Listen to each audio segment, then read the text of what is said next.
as we were talking about our group fitness versus personal fitness. And Yeah, so, like, I feel like a lot of times our most insightful conversations that Ryan and I have, we don't hit the record button first. And then I'm like, we should probably hit the record button. it's like Uh, deep thoughts on. and like it's definitely good that I think would spark some debate on the Facebook page and everything else. Like we get talking about group fitness classes, and I think that and Ryan's of the same mindset that I am.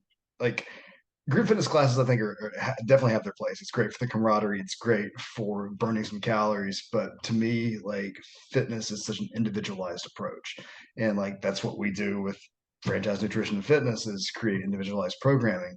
So for me, like somebody who's wanting to like pack on muscle mass or have like some sort of specific goal, it's hard to track that a lot of times in a group fitness class because it's fitness for the masses versus periodization and linear progression for one person.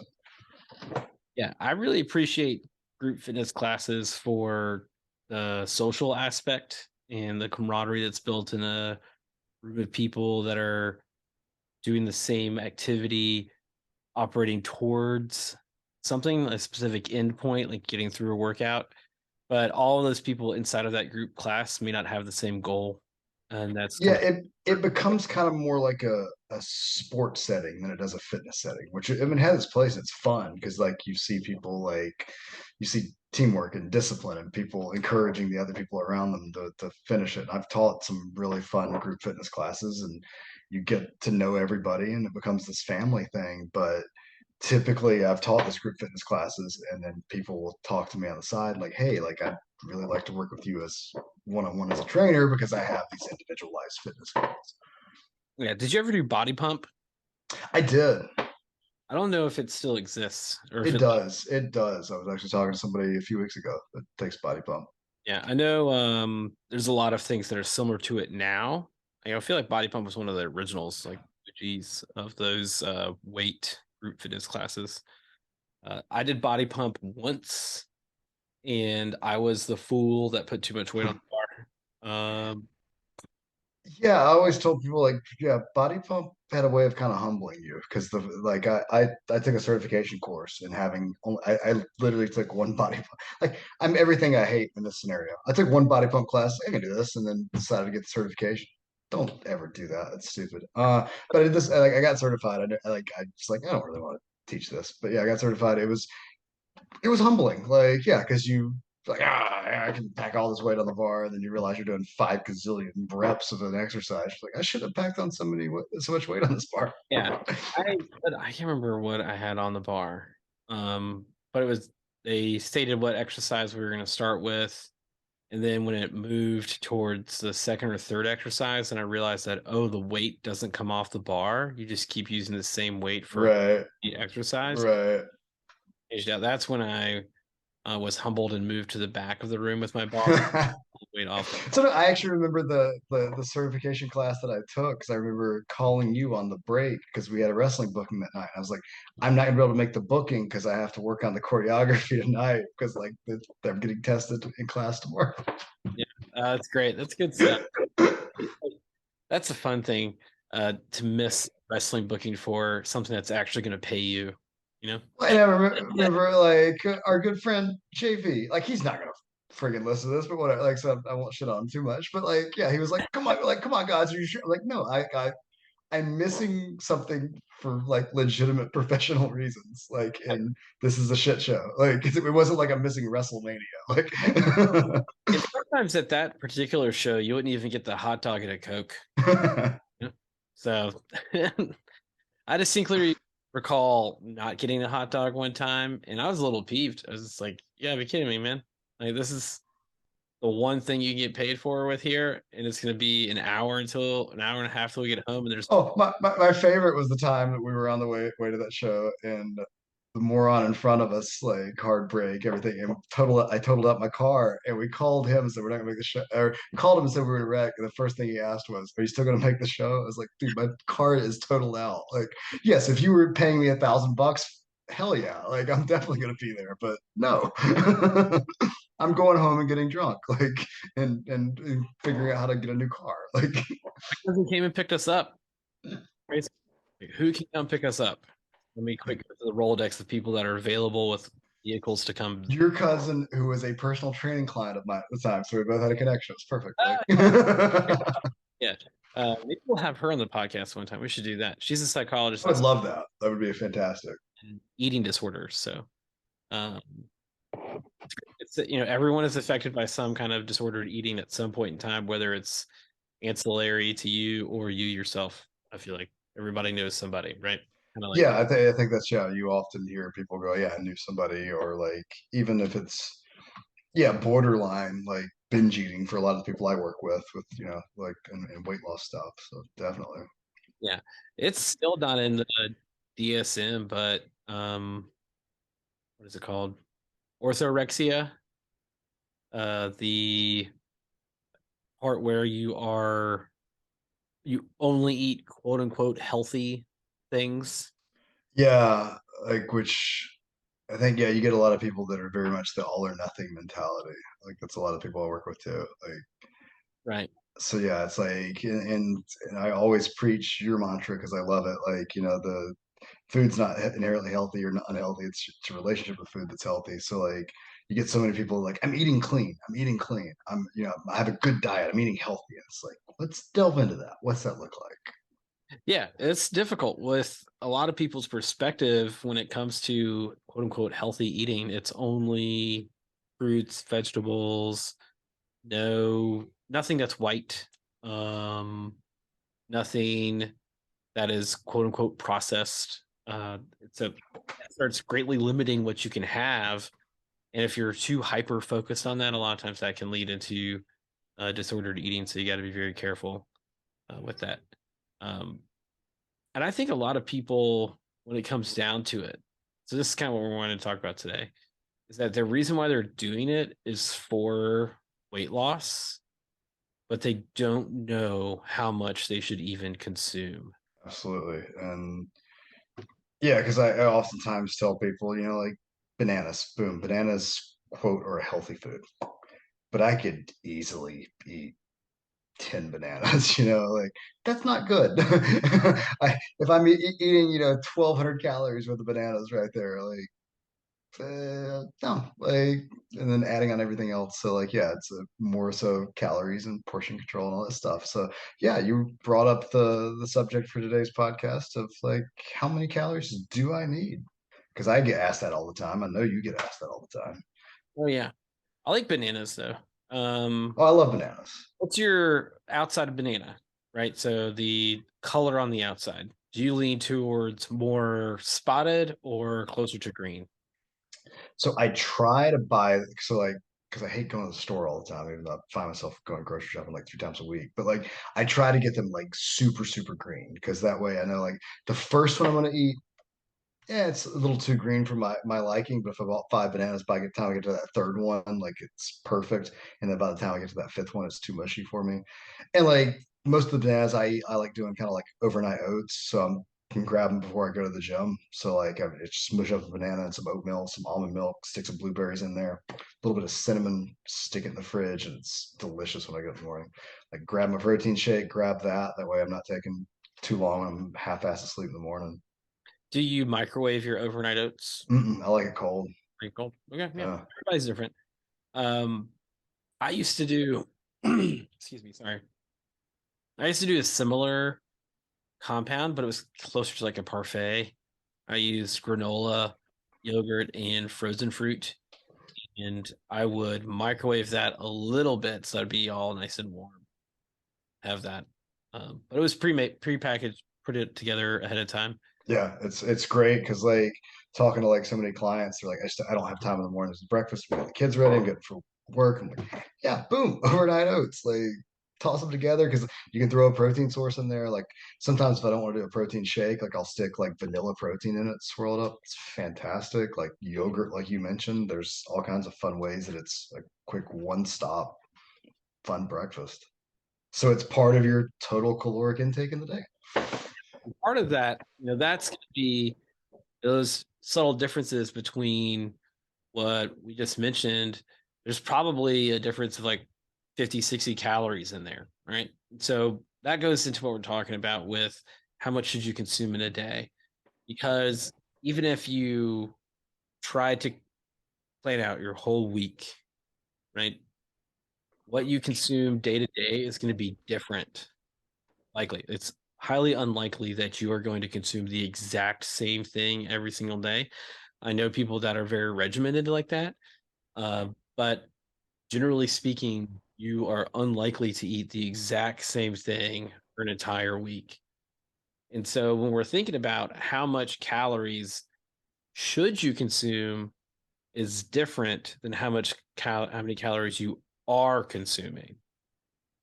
And what I recommend to everyone out there, if you're listening to this podcast and you really want to figure out what your current calorie needs are, if your weight has been stable for a really long, lengthy period of time, whatever you're consuming is the amount of calories that you are currently burning every day. Yeah, I always tell people like when I first meet with them and they're interested in weight loss. I'm like, how long have you been maintaining your current weight? And then if they tell me, oh, I've been stuck at the same weight for like 2 years. I'm like, hey, congratulations, that's a win. Like you don't feel like it, but it's a win because we know that what you're doing right now is at equilibrium. You're balanced. So now we got to figure out burn some more calories, take in some less calories, or usually a combination of the two for most people. So like to me, like yeah, if you're at a caloric equilibrium, let's track your food for a few days, see what the number of calories is that you're taking in, and let's tinker with it a little bit. That's like the very unscientific approach to it. Like there's much more nuanced stuff that we can do, obviously. Yeah. So things that I do. So this is, like giving away the farm here. When I'm working with clients, they do what Matt suggested. They track it for a few days. We prefer at least 2 regular quote unquote days and 1 weekend Yeah, day. that's what I always do. It's like days where you feel like you're spot on, normal, and regimented, and then like one weekend day. It depends on the individual because some people their weekends are normal, but yeah, whatever. Yeah. So that's irregular for you. And you really need to track every single thing. I know it sounds ridiculous, but a packet of ketchup has like 5 calories in it. It adds up. Like I've we talked about our goals and we've talked about it before. Like I cut from 200 to 185 because I was tracking everything. Like you said, like if I add a little bit of salsa on something, that's 15-20 calories. If I stuck a dollop of ketchup on something, it's 5 calories. So yeah, and I've worked with clients before that like I get them to track just for one day and they're like, I don't know why I'm gaining weight. Like, oh, now I do. I didn't realize I was eating 200 calories here, 50 calories there. So yeah, you've got to be super regimented with it for just a couple of days. Like it doesn't have to be this lifelong process. And you really got to dial in the serving. That's the other thing. Like, if you don't know what a serving of something is, you should at least look at the package that it came out of. And the gold standard, of course, would be to weigh it. But if you could do a volume based measurement of it to at least get it close, that's one of the issues with food labels and nutrition facts labels that are changing now. They're all are moving over. I want to say the requirement is by the end of last year, or it might be the end of this year, that normal quote unquote size packages of foods like a bag of chips or a bottle of soda now has to say the serving size is this bag or this Right. bottle, because most people aren't going to just consume one half of the bottle. Yeah, because like I always half jokingly tell people, like I believe any container is a single serve. Like, and to an extent, that's how my mind works. Like having been an overweight kid, like it's very easy for me to sit down and eat a whole pack of cookies, or like eat healthier foods, eat a whole can of almonds. Like even though it's a healthy food, quote, like you eat a whole can of almonds, like that's my total caloric intake plus some for a day. Um, I had sheet pan meal from a popular brand. It said that it had 6 servings in it, and I poured out the bag on the sheet pan because I laughed because the likelihood that that actually was 6 servings was laughable. This is probably 3, but I think they got it to 6 to say that each serving is under 300 calories. Right. Nah, this isn't accurate. Like, this is not going to feed a family of 6. Like family size, like it's not family size. Like this is this is enough for like 3 people. But either way, so you track every single thing that you eat for 2 days during your regular days in a day that's irregular for you. Every single thing. You take the average of that. That is the average calories that you are currently consuming that's helping you maintain your current weight. And that is not including your activity. Not using any activity here. This is just the food you consume. That's where a lot of people, when they use like popular like fitness and nutrition trackers, like where it will go, hey, you burned 600 calories doing cardio today. Now you can add that back in. It's like, nope. It's nearly impossible. We've talked about this before. Thoughts on fitness trackers. Go back and check out that episode. I'll link it in the show notes. With trackers and the inaccuracies that they provide you with the calories that you burn. So if you have that number of calories, that's how much you're currently consuming. Now, for most people, and I know this is, speaking anecdotally, but most people underconsume calories for their weight. Most people. I'm not saying all people, I'm saying most people. Um, I weigh 200 pounds. By calorie, by evidence-based calorie estimation equations, I should be eating somewhere around 2,600 to 2,800 calories per day to maintain my current weight. I will tell you, since I tracked it leading up to this podcast, I eat probably somewhere around 2,500 to 2,700 calories in any given day. So I'm pretty close to the. Yeah, I feel like I'm an outlier then, like, but it is because I'm so regimented with it, do track the way I do, because of the amount of activity I do. I overconsume what most of those equations say I should, but it's because I am a lot of times expending, minimum of like 600 calories through actual structured exercise, not physical activity, not activities of daily living, but actual structured exercise, and even more than that sometimes. So, but yeah, a lot of times, like, and then yeah, people just don't compensate for certain stuff and underreport, I think, a lot of times of what they actually are eating. Yeah. Going back to the serving sizes, like you said.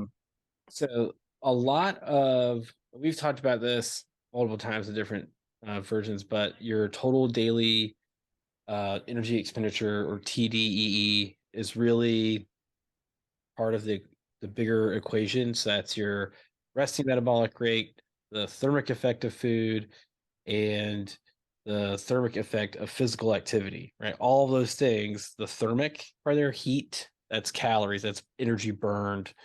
Um, so when we add all of that together, that's really what your body is burning each day.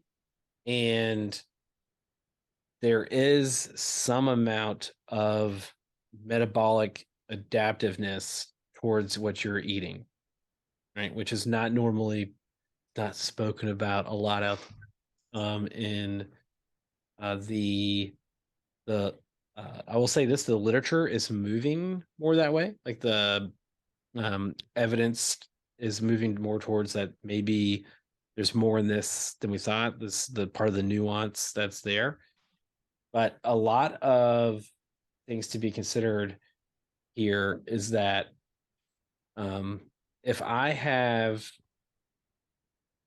like take your weight in kilos, your height in centimeters, and your age is a factor too, because your body's ability to burn calories varies as you get older. Uh, but if I put all of that into an equation, I have, and this is just, I'm just throwing out some numbers here. I've had clients that are supposed to be burning based off of those estimation calorie calculations, should be burning 2,200 calories a day, that have been eating 1,300 calories, that have been eating 1,400 calories every day. They're like, oh, there's nothing happening with my weight, nothing's changing. But yes, you're not eating Right. enough of the activity that you're currently doing. And what I think happens there a lot. So we've talked about this before. You can go back and look up our diet break uh episode. I went over a very long, lengthy equation to get there. But when it comes to this point, it's what I would suggest somebody to do would be to reverse diet slowly up to what would be their suggested calories that they need. And once they're there, then consider a weight cut phase or weight loss phase. Or do you need to then consider a muscle building phase and maybe trying to increase your calories a little bit more to put on the muscle mass?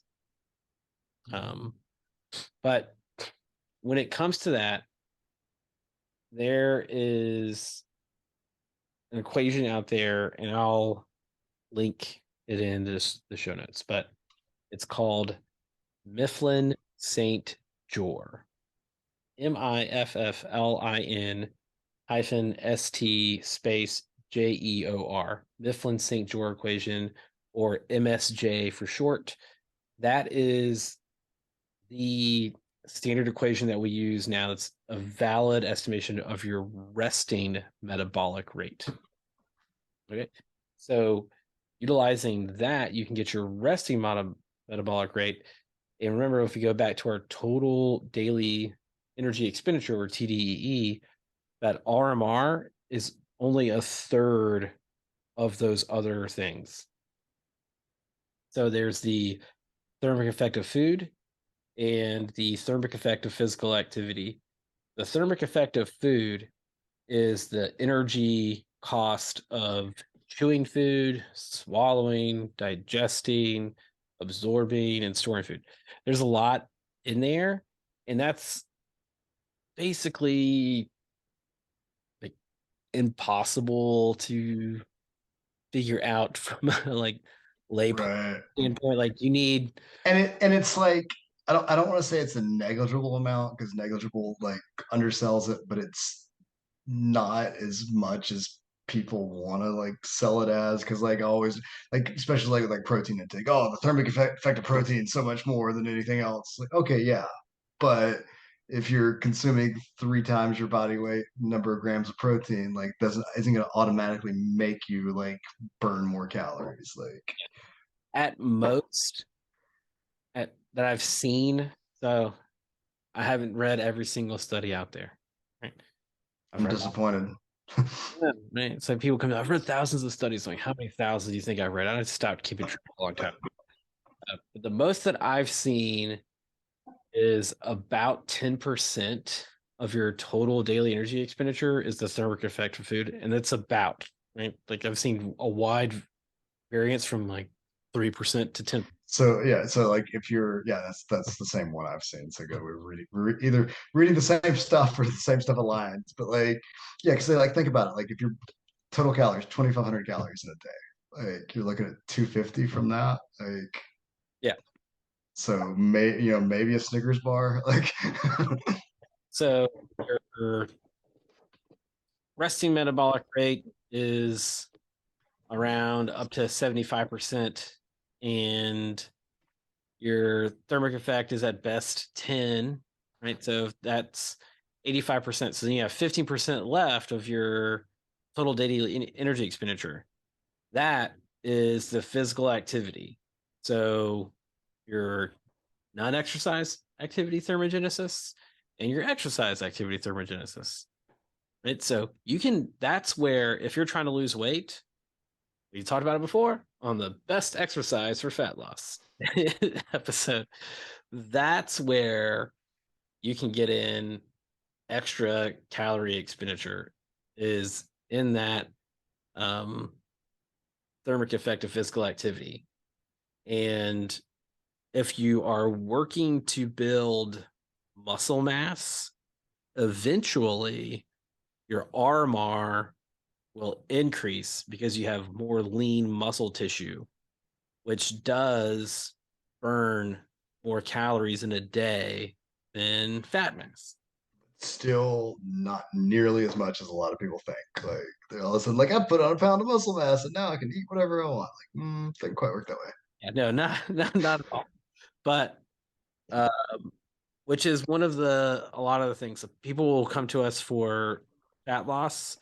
And if you have not been actively exercising for a long period of time, um, I will suggest not starting in a fat loss phase. Like, let's get you back to exercising regularly, see where we're at, see where it bounces out, especially if you just use the scale as a measure of your success. You're going to be hindered. And it's good. Yeah, you're going to be so disheartened because, God, I have this conversation ad nauseum multiple times a day. Like, people will come to me and go, oh, I'm gaining weight. Like, I've been working out for the past 3 weeks, and like, why am I gaining weight? And like, the number of things that show up as weight on the scale that are not fat gain. Like there's inflammation there. There's, your total blood volume increases. Like there's, water retention, like all this fun stuff from starting that will eventually even out. But yeah, like you said, like if the scale is your only metric, which we've talked about different ways to measure progress in the past. So like if that's your only metric, yeah, you're not going to be happy. But that shouldn't be your only metric, because then I'll often ask people, okay, like, well, what else have you noticed? Like, what other wins have been great? Oh, well, my pants are fitting so much better. Like, oh, I look better in the mirror. It's like, then screw the scale. Like, that's the obviously stuff you're doing is working. Yeah. So there are things that I would recommend.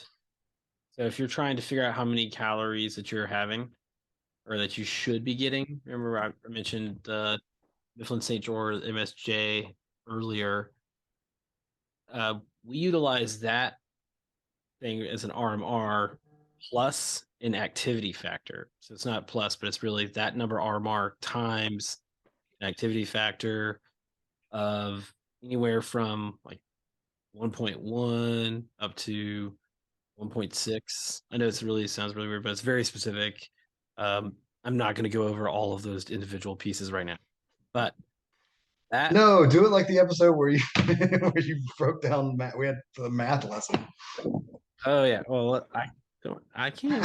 Don't tempt you. I know. But that I think if you're out there, go ahead and you can either go to the link that's in the show notes, or you can just Google it yourself, the MSJ equation.